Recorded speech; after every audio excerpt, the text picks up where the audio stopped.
Тынч айлампа әңгемесінен авторы Бекежан Тилегенов.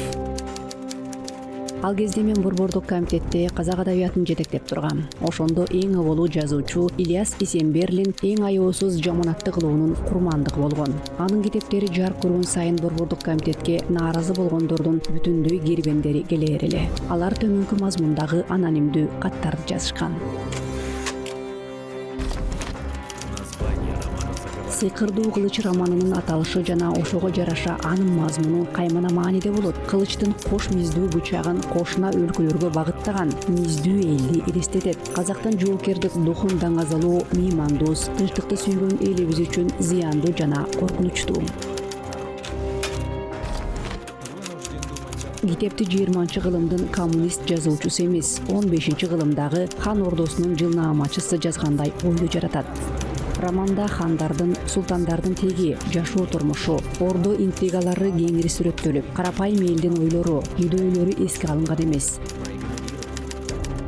Автор Жанибек менен Касым хандарды чексиз мактап, аларды элдин биримдиги үчүн прогрессивдүү күрөшчүлөр деп атаган.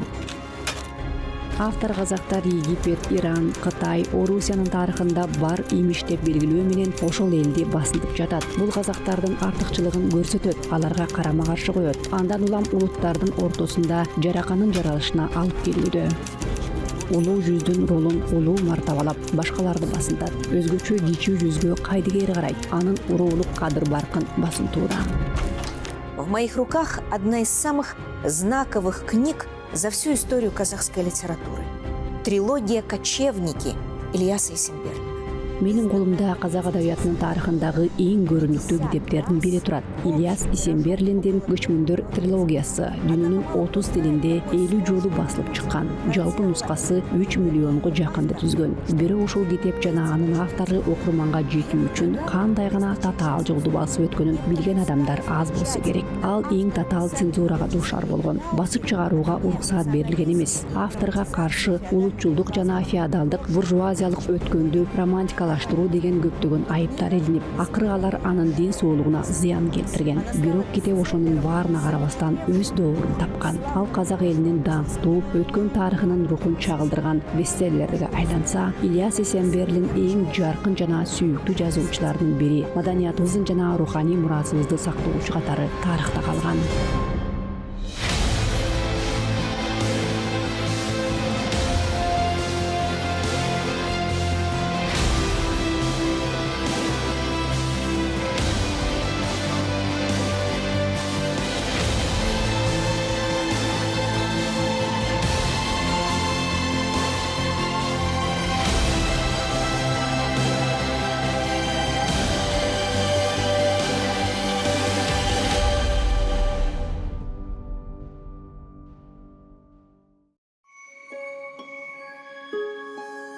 Ал ушул жерде Акмола облусунда кичинекей бирок абдан кооз келген Ат Басар шаарында төрөлгөн. Ильястын ата-энеси жөнөкөй, жүрөгү таза, пейилигенен адамдар болгон. Балдарына да ачык жана боорукер болууга аракет кылышкан. Кызы Назим, уулдары Ильяс, Равнак бир туугандар абдан ынтымактуу, бири-бирине жакын болушкан. Улуусу Ильяс Равнак үчүн түркүк, коргоочу жана абройлуу болгон. Ал Тургай аны менин жашоомдогу эң маанилүү адамым деп да атаган. Равнак, он был старшим братом, всегда оставался. Равнак үчүн ал улуу агасы болгон жана Ильяс андан 2 гана жаш улуу болсо да, дайыма ошол улуу агасы бойдон калган. Атам мага Равнакты мектепке жонуна көтөрүп жеткиргени тууралуу айтып берген эсимде. Анткени алардын бир эле бут кийими бар болчу. Ильяс болсо аны мектепке ошентип алып барган. Бир туугандык сүйүүнүн ушундай көрүнүшү абдан жакын. Алар бири-бирин абдан жакшы көрүшкөн. Ар дайым бири-бирине кам көрүшүп, өмүр бою бири-бирине жардам беришкен.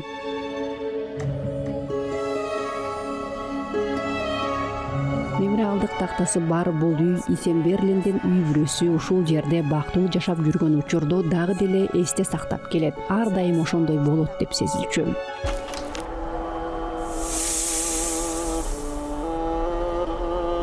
Бирок көпүлдөгөн 20-жылдар келип, коллективдештирүү, ачаарчылык башталат. Инфекциялар дагы кутуруп кетет. Адамдар бүтүндөй үй бүлөсү менен набыт болгон учурлар эле. Так случилось и в семье Ильяса. Ильястын үй бүлөсүндө да андай көрүнүш орун алат. Биринчи атасы, андан кийин апасы каза болот. Башында жетим калып, кийин алар ажыратылып кетишкен. Есенберлиндердин үй бүлөсүнүн трагедиясы көп окуялардын бири болгон. Ал бүт өмүрүн жүрөгүндөгү ушул азап менен өткөргөн. Алар үчүн абдан күчтүү, таасирдүү бөлүнүү болгон. Кээде бир же эки жумада бир жолугушуп калышчу. Алар анын үйүнө чуркап келишчү. Же көчөдөн бир жерден жолугушуп калышчу. Бирок алар үчүн ал абдан оор болду. Алар бири-бирин абдан жакшы көрүшчү. Алар үчүн ажырашуу үчүн оор болду. Бирок бири-бирин алар өмүр бою жакшы көрүштү. Когда умерли родители и Равнака забрал дядя, в то время был. Ата-энеси каза болуп, Равнакты таекеси алып кеткен. Ал кезде абдан оор мезгил болчу. Ачкачылык болуп, атам ошол мезгилде өзү да негизи көчө баласына айланып калган. Жашоосунун өтө оор мезгили болгон. Тамак жок, же тапканын жеп курсак тойгузган учурлары тууралуу айтып берген. Он говорил, что не было еды, да, или они питались тем, что находили. Ал көчөдө калды. Бүт өлкө боюнча ага окшогон миңдеген кароосуз балдар бар эле. Алар ач карышкырлардын балдарындай эле болуп калышкан. Жапайы, айласы кеткен. Алар бир топко чогулушуп, колдон келишинче аман калуунун айласын көрүшкөн. Алар тилемчилик кылышкан, кээде уурлукка да барышкан. Жер телөөлөргө, көпүрөлөрдүн алдында баш калкалашкан.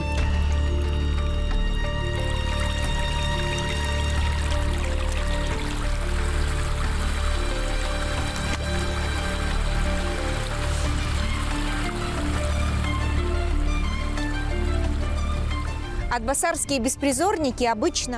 Атбасардагы көчөдө калган балдар адатта ушул жерде баш калкалашчу. Жергиликтүү калк Жабайка деп атаган өзөн жакта. Ата-энеси тирүү кезинде бул жака достору менен балык кармап сууга түшүү үчүн келишчү. Эми бул жер анын туруктуу баш калкалоочу жай болуп калган. Анткени башка барар жери жок эле. Жайында Жабайкадан кармалган балыктар аларды ачкачылыктан сактап калган. Бирок сууктун башталышы менен балдар жээктеп тоңуп өлүп калышты. Алардын тоңгон денелери дээрлик күн сайын табыла баштаган. Ильясты да ушундай тагдыр күтүп турган. Бирок аны ажалдан бир керемет жагдай куткарып кеткен.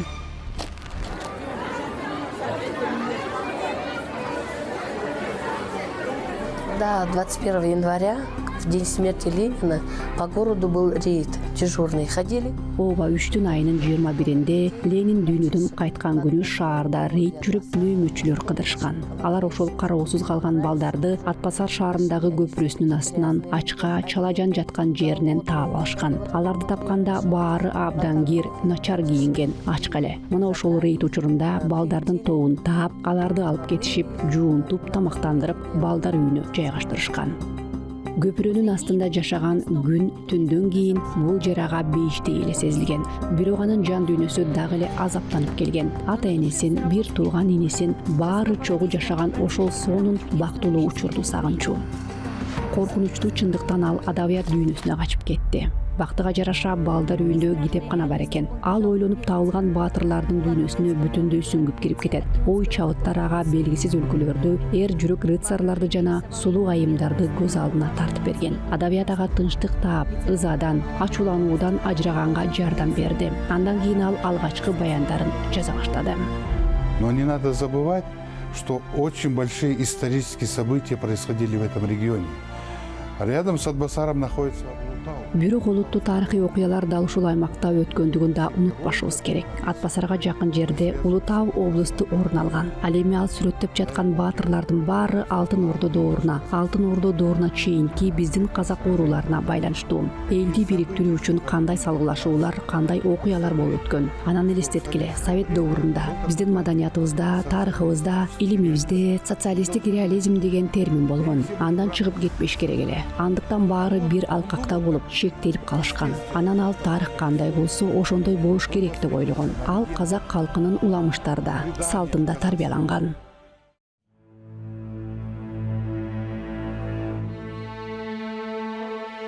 Ал балдар үйүн бүтүрүп чыгып, Карсакбай шаарындагы райондук аткаруу комитетке жумушка орношот. Анын бой жетүүсү дагы тарыхтын дагы бир катаал мезгилине туура келет. Ачарчылык коштогон 30-жылдар келди.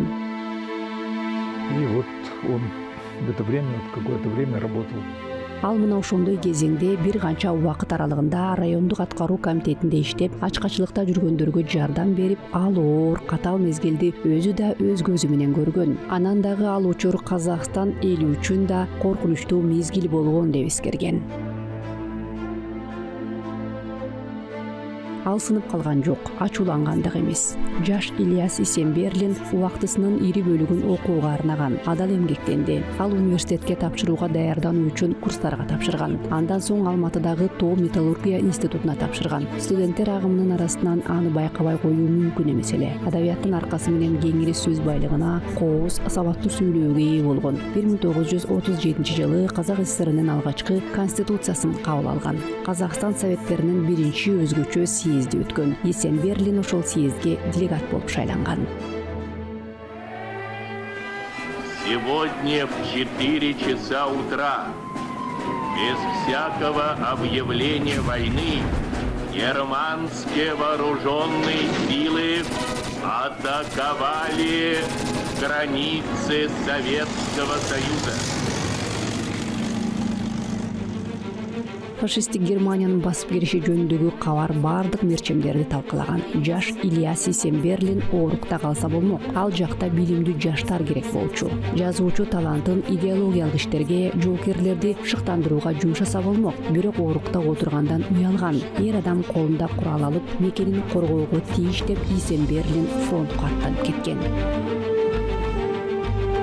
Его отправили воевать под оборону Ленинграда, это Ленинградский фронт, это было такое страшное место. Ленинградты коргоо үчүн согушка жиберишкен, Ленинград фронтуна. Ал ушунчалык абдан коркунучтуу жер эле. Атам аны ал жак чыныгы эт туурагычтай эле. Анткени абдан каргашалуу, салгылашуулар болгон деп айткан. Анан дагы ал кызмат кылган полктун 95% курман болгон экен.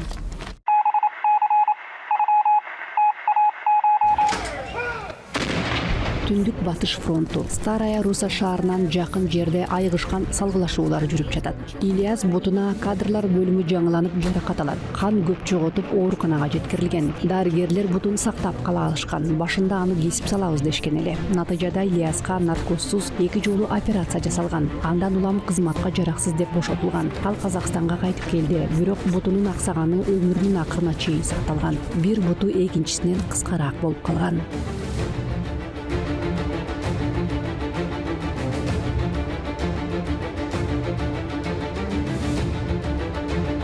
Боевые награды Исемберлина.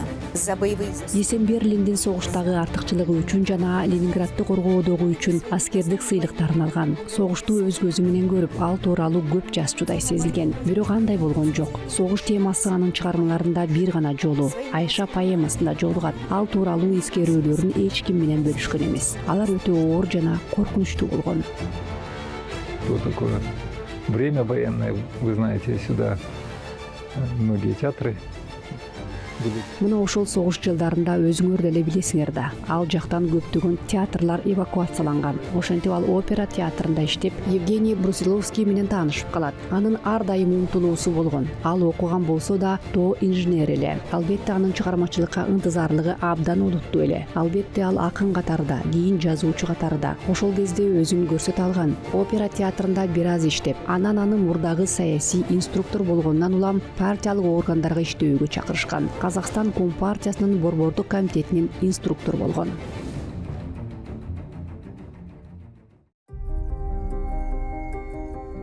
Өмүр дайрасынын боюнда бул китепти да Ильяс Исемберлин уулу жазган. Ал ата-энесине болгон сүйүүсүнө арналат. Ильяс менен Диляра ал фронттон кайтып келгенден кийин Алматыда жолугушкан. Диляра жазуучунун биринчи жана жалгыз сүйүүсүнө айланган. Аны бир көргөндө эле сүйүп калып, селки ал издеген адам дароо түшүнгөн. И, как он всегда говорил, она была моей единственной, любимой. Ал дайыма, ал мени жалгыз сүйгөнүм болчу деп айтып келген. Анан да ошол сүйүүсүн өмүр бою сактаган. Диляраны анын сүйүктүүсү эле эмес, анын биринчи музасы деп аташкан. Жада калса сүйүктүүсүнө жубайы Дилярага арнап деген поэмасы да жарык көрдү. Писал посвящение своей дорогой возлюбленной, своей жене Диляре. Алардын чогуу жашоосу чындап эле чоң дарыянын агымын элестетет. Уруштаган жана басымдуу, тынчтык жана туруктуулук менен алмашып турган. Анын үстүнө кыйынчылыктар дароо эле башталган. Анткени Диляра жигитти жактырбагандан эмес, бирок сунушун четке каккан. Анысы дагы жигитти коргоп калууга умтулгандыгында болгон. Анткени кыздын атасы репрессияга кабылган Хамза Жусупов, Сакен Сейфуллиндин досу, жолдошу, эл душманы деп жарыяланган. Мындай нике Есенберлин үчүн бардык эшиктерди ошол замат жаап коймок. Она знала вот с этим клеймом она жила, что она дочь врага народа. Ал ошондой болгон, эл душманынын кызы деген так менен жашап келген. Анан таанышкан кезде ал Ильяска мен эл душманынын кызымын, убакытты текке кетирбесең жакшы болот деп айткан экен. Бирок Ильяс жок, мага ал эч кандай мааниге ээ эмес деп жооп кайтарыптыр. Ошентип Диляра менен тагдырын байланыштыруудан корккон эмес. Анын үстүнө ал аялынын апасын темир тор алдындагы абактан бошотууга болгон аракетин жумшаган. Ал аракети да акыры өз таасирин тийгизген. 1949-жылы Казакстан Компартиясынын Борбордук комитетинин уюштуруу бөлүмүнүн сектор башчысы болуп дайындалган кезде. И пошло-поехало. Как это так? Ошондо баары башталат. Бул кандай? Борбордук партиялык аппараттын кызматкери, инструктор, эл душманынын кызына үйлөнүп алган дешет. В 1948 году отец, как директор филармонии, был направлен тоже на декаду. 1948-жылы атам филармониянын мүдүрү катары Москвадагы маданият жана искусство декадасына жолдомо алган. Декада өтүп жаткандыктан артисттердин делегациясын өзү жетектеген. Алардын жатаканасы ар кандай чарбалык маселелери боюнча жооптуу болгон. Анан Алматыга келгенден кийин 1 жылдан соң кандайдыр бир каржылык документтери жок деген жүйөөсүз себептерден улам кандайдыр бир жетишсиздик аныкталды деген күнөө менен айыпталып, тергөөчүлөр кылмыш ишин козгошкон. Так произошло, что следователи начали какое-то уголовное дело. Аны 10 жылга лагерге кетиришкен. Каракум каналын курууга. Ал адам чыдагыс шарттардагы оор сүргөн болгон. Мөөнөтүнөн мурда 5 жылдан кийин 1953-жылы Сталин өлгөндө дароо бошотушкан. Жөн эле бошотуп койбостон толук реабилитациялаган. Аны сүйүктүү жубайы, балдары жана Ильястан бала кезинде ажырап кеткен бир тууган иниси Раунак күтүп жаткан. Үйүнө кайтып келген. Мама осталась одна с 3 маленькими дочерьми. И, конечно, ей было очень трудно выживать. Единственный, кто в это время...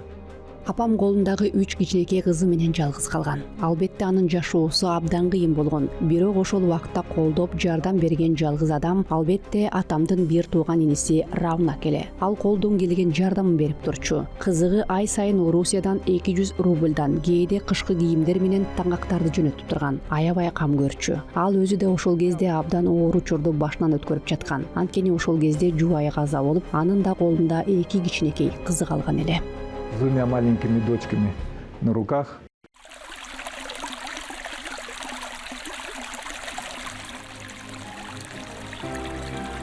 Ал тагдырдын ошол айлампасынан аман чыгып, кайрадан өмүр дарыясында калкып келген. Үй жайды, жылуулукту, тынчтыкты эңсеп, үй бүлөлүк жашоого башын ийип, ар бир күндүн рахатына бөлөнгөн. Ал сезимтал, боорукер ата жана камкор күйөө болгон. Кыздарынан кийин Диляра менен Ильяс көптөн күткөн уулду болгондо кубанычында чек жок эле.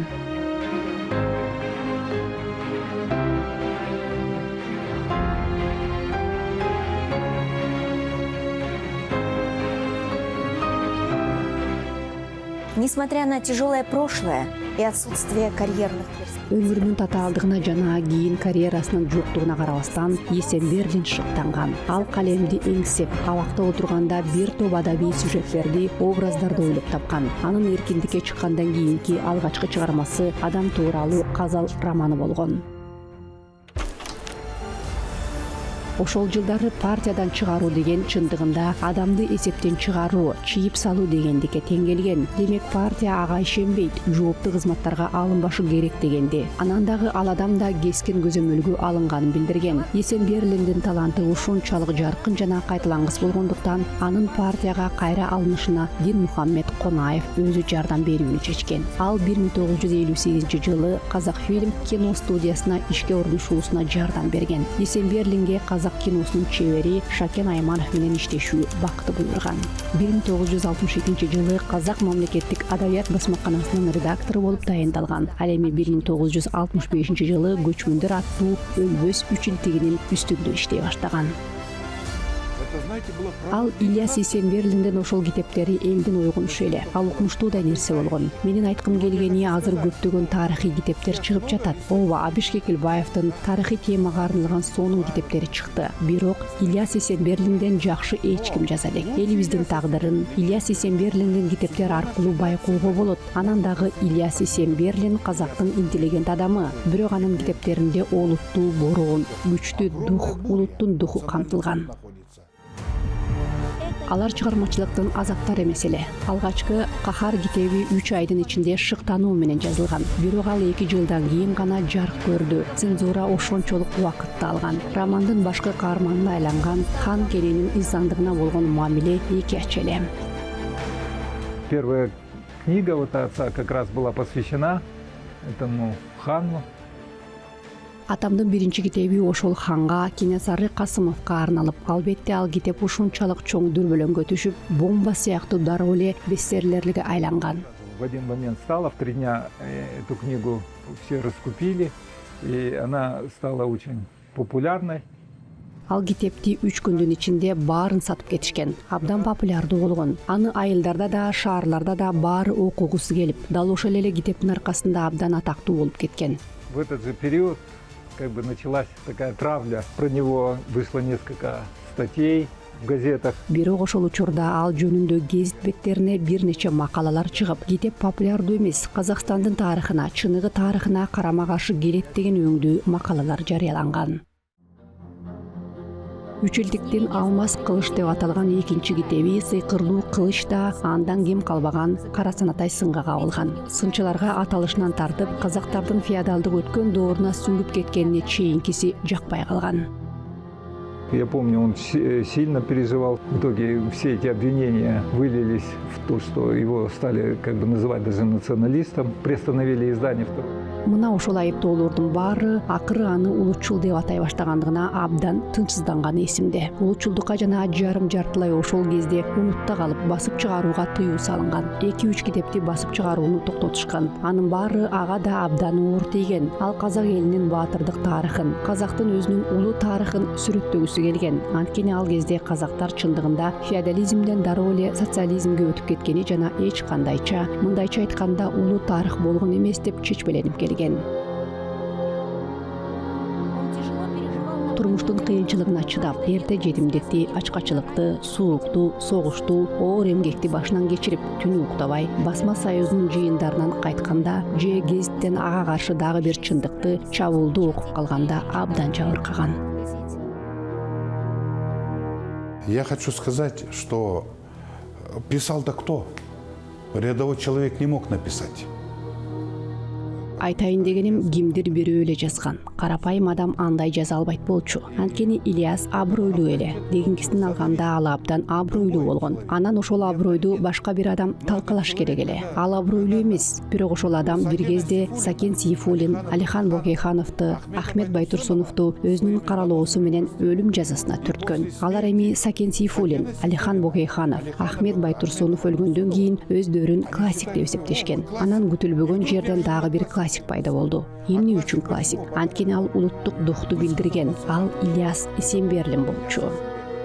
Мы сейчас знаем, что история тюрков, история казахов, кипчаков имеет огромные, Биз азыр түрктөрдүн, казактардын, кыпчактардын тарыхы эбегейсиз экендигин, өтө байыркы, түпкүлүктүү тарыхы бар экендигин эми билебиз. Түрктөрдүн жазуусу, рун жазуусу болгон. Бирок ал кезде, ошол мезгилде албетте эч ким билчү эмес. Өздөрү, казактардын өзүнө, алар улуу элдин, өзүнүн баатырдык тарыхы бар чоң элдин урпактары экенин жана ошол эл улуу талаадагыдай эбегейсиз зор мамлекетти коргой алгандыгын билдирген таяныш керек болчу.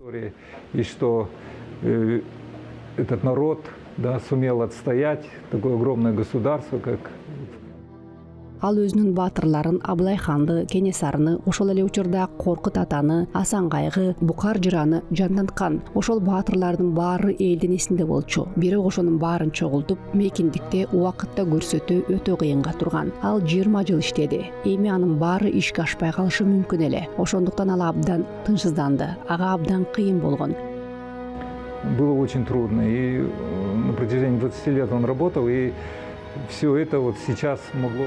Бирок эч нерсеге карабастан анын өмүрүнүн максаты ошол чыгармаларды жазуу. Мен жогоруда айткандай казак калкына таяныч, туткасын берүү, казак элине тарыхын популярдуу формада сүрөттөө болгон. Произведение дать, как я уже сказал, точку опоры казахскому народу, что в популярной форме описать историю. Эркин бир муштумга чогулуп, өзүнүн үчилтигин жазып бүтүрдү. 3-чү китептин «Үмүтсүздүк» деген аталышы көп жагынан романда сүрөттөлгөн мезгилдин маанайын гана эмес, автордун жан дүйнөсүн да чагылдырат. Бекежан Тилегеновдун «Тынч айлампа» аңгемесинен. Башка жазуучулар казак адабиятынын мындай глобалдуу эпикалык темасын тарыхый өздөштүрүүгө батын алышкан эмес. Анын үстүнө Ильяс кайраттуу эле эмес, ийгиликтүү дагы баштоочу болуп чыкты.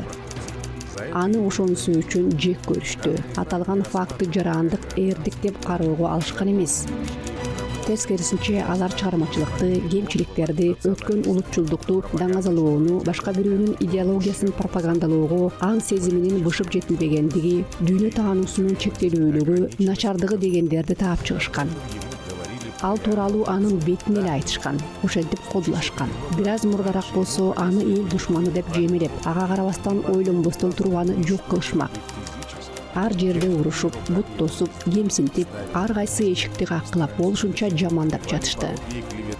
Негизги айып анын тарыхый романдары. Бизге жат нерсе, казак адабиятына намыс кошпойт, каргыш тийген өткөндү сагынган опурталдуу чыгарма. Тыюу салууну талап кылышкан.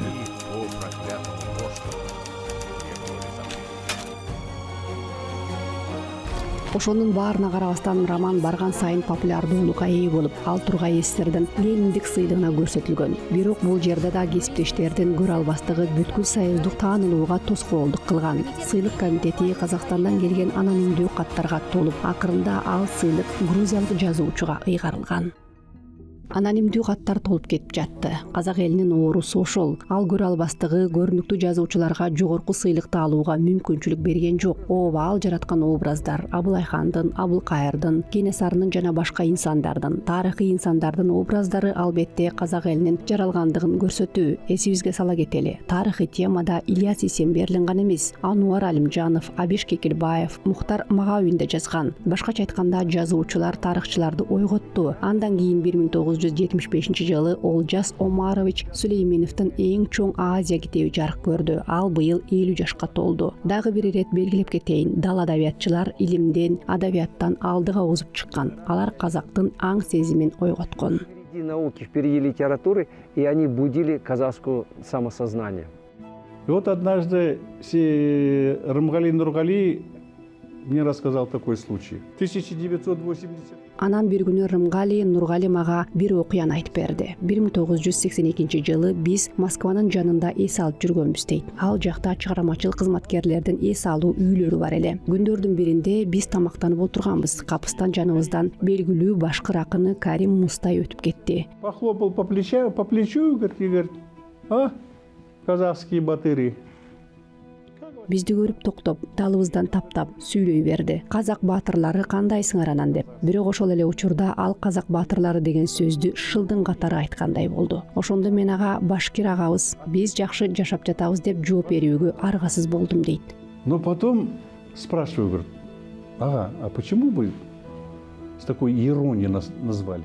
Бирок акыры андан эмнеге бизди казактын баатырлары деп шылдың менен атадыңыз? Эмне биз окшош эмеспизби деп сурадым. Ал балким деп койду. Бирок мени бир окуя кооптондурат деди. Кандай окуя? Мен Ленин сыйлыгын ыйгаруу боюнча комиссиянын мүчөсүмүн. Мына азыр Москвадан жаңы эле келдим. Ал жерде эки автордун чыгармаларын карап жаттык. Авторлордун бири казак жазуучусу Ильяс Исемберлин болчу. Экинчиси грузин жазуучусу Думбадзе. Ильяс Исемберлин. А другой это грузинский. Думбадзянын иши өтүп кетти. Жакшыраак көрүнгөнү, толук көрүнгөнү болсо Исенберлиндин иши эле. Бирок Грузиянын дээрлик бардыгы Думбадзянын ишине колдоо көрсөтүп келишиптир. Мейманкана толуп калды дейт. Ал эми казак боордошторуңар болсо Исенберлиндин үстүнөн вагондоп каршы пикирин, сындарын жөнөтүштү. Анын үстүнө документтердин бирине идеология боюнча катчы Сатар Мимашев кол койгон деп айтты. Подписан, говорит, секретарем по идеологии Сатаром Мимашевым. Исенберлин эң татыктуу болгон Лениндик сыйлыгын албай калды. Өз чыгармалары үчүн ага Абай атындагы сыйлык гана берилген. Писателю Ильясу Есенберлину вручается премия имени Абая. Из рассказа «Тихие омуты» автор Бекежан Тлегенов. Бекежан Тлегеновдун «Тынч айланпа» аңгемесинен. Ильястын китептеринин аркасы менен казак адабиятынын тарыхында маданиятынын өнүгүү процессинде сапаттык жактан башкача бийиктикке чыгуунун таптакыр жаңы чыгармачылык доору башталды. Биздин максат ошол өнүктүү акылмандык менен жетектеп, коргоп ушундай маанилүү ишке кам көрүү болчу. Биздин тарыхый өткөн мезгилибиз ансыз деле унутууга калып, бар шартта Борбордук комитетинин маданият бөлүмү өз тарыхын куткарып калууга салым кошуусу керек эле. Бирок биз баарын тескери кылдык. Исенберлиндин ишине кийлигишип, анын эң баалуу эмгеги болгон күчмүндүрүүчүлүктүн талантсыздык болбогон нерсе деп жарыялап, анын баасын, мазмунун төмөндөттүк. Объявили бездарной пустышкой. Снижали ее ценность и содержание. Он написал такое произведение, не побоясь того времени, того тоталитарного режима, написал произведение, Ал ошол мезгилден, ошол тоталитардык режимден коркпой ушундай чыгарма жазган. Чыгарма жазды, бүткүл казак элинин тарыхын жазды. Көчмөн деген сөздү ошондо эч ким айта алган эмес. Бирок ал батынып, коркпостон жазып чыкты. Ильяс Исенберлиндин аркасынан ата бабаларыбыздын бүткүл казак элинин тарыхын билдик. Бүткүл элге, бүт дүйнөгө чыгаан инсандарыбыздын, баатырларыбыздын, хандарыбыздын ысымдарын таанытты. Я даже помню, его вызвал секретарь по идеологии. Аны ошол кездеги идеология боюнча катчы Камалдинов чакырып, эмне үчүн бул китепте улуу Чыңгызхан деген терминдерди колдоносуң, кантип болсун деп сураган. Великий Чингисхан, как можно, у нас один там великий. Бизде бир гана улуу бар. А сиз болсо Чыңгызханды улуу дейсизби? Же карама каршылыктуу нерселерди жазасыз. Ошол кантип болсун? Алтын Ордого Александр Невский келип, ошол Алтын Ордодон кандайдыр бир уруксаатты сурап, согласовывать, там, просит разрешение. Там. В то же время мы знаем, что... Ошол эле учурда Александр Невский хан менен Алтын Ордонун ханы менен туугандашканын билебиз да. Ошонун баары Орусия Алтын Ордонун бийлиги астында болгону партиялык ишмерлер үчүн таң калыштуу болгон. Россия была под властью Золотой Орды. Ильяс Исенберлиндин адилеттүүлүк сезими бийик, тарыхты мыкты билген инсан катары 60-жылдары эле алаш ишмерлерин реабилитациялоо демилгеси менен чыккан. Ал ошол демилгени республикада биринчилерден болуп көтөрүп чыккан. Ал тургай биринчи небересине акын Магжан Жумабаевдин ысымын ыйгарган. Мунун баары менен ал өзүнүн дарегине сындын жаңы толкунун жаңырткан. В 1975 году доведенный до предела Исенберлин уходит из Союза. 1975 жылы чыдамы кеткен Исенберлин жазуучулар союзунан чыгып, өзүн толугу менен чыгармачылыкка арнаган. Өзүнүн 15 жылдык жигердүү чыгармачылыгынын ичинде 16 китеп жазып чыккан. Ошондо чыныгы эл жазуучусуна айланган. Ал үйдө иштегенге артыкчылык берчү, аны дагы түнкүсүн аткарчу. Үйдө тынчтык уруп, балдар уктаган кезде аялы мурункудай эле анын оругу, тиреги болгон. Аны менен бирге баардык кубанычын, кайгысын тең бөлүшүп, андан колдоо жана баалуу кеңештерди ала алган. В первую очередь он видел и чувствовал поддержку простого народа, да, вот простых казаков. Биринчи кезекте ал карапайым элдин колдоосун көрүп, сезген. Ага миңдеп каттарды жазган карапайым казактар колдоп, жада калса анын үйүнө да келип колдоо көрсөткөндөрү эсимде. Алтын Ордо жарыкка чыкканда Исенберлиндин айланасындагы жаңжал жаңы күч алган. Бекежан Тлегеновдун «Тынч айланпа» аңгемесинен. Журналга Алтын Ордо чыккандан кийин көптөгөн жазуучулар Борбордук комитетке арыз менен барышкан.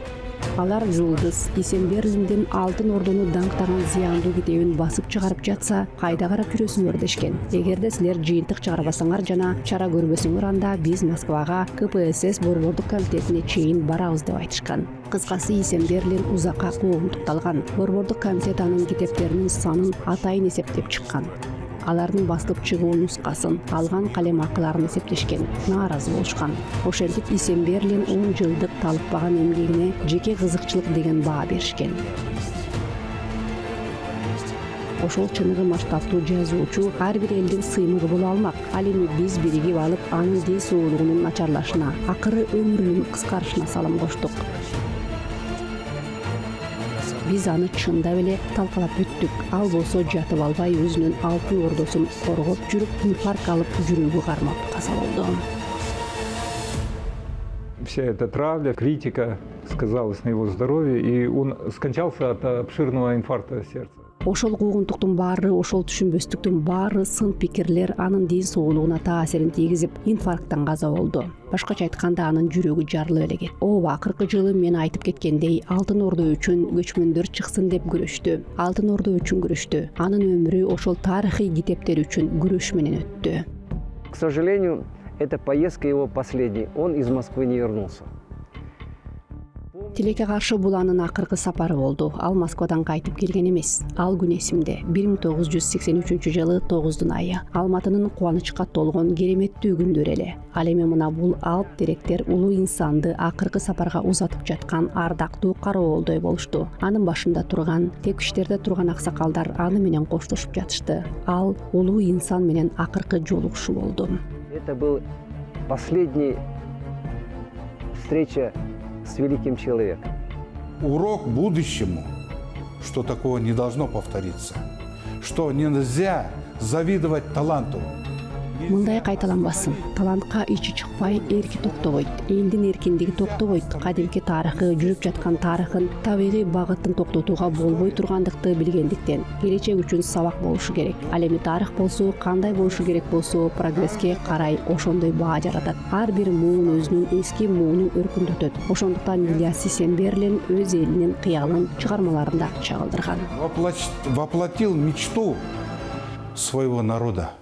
Тарыхыбызды сактап калууда Ильяс Исемберлиндин салымы эбегейсиз чоң. Анын китептери Казак хандыгынын тарыхынын хроникасы. Ал казак адабиятынын тарыхында эң көп окулган жазуучу деген наамды ушул күнгө чейин сактап келет. Бирок биз анын жаркын элесин татыктуу сыйлап жатабызбы? Соратник и тоже близкий друг Алжас Сулейменов, Алжас ага. Тоже Тарапташы анын да жакын досу Олжас Сүлейменов. Олжас ага да кайрылуу жазыптыр. Ооба, Ильяс Исемберлинге калк каарманы наамын ыйгаруу боюнча президентке кайрылуу жолдоду. Эмнеге ал кайрылуунун да актуалдуу болушу мүмкүн. Атам көчмөндөр үчүн да, Алтын Ордо үчүн да эч кандай сыйлык алган эмес. Тилекке каршы. Я обеими руками. Халық кахарманы. Кто кахарман?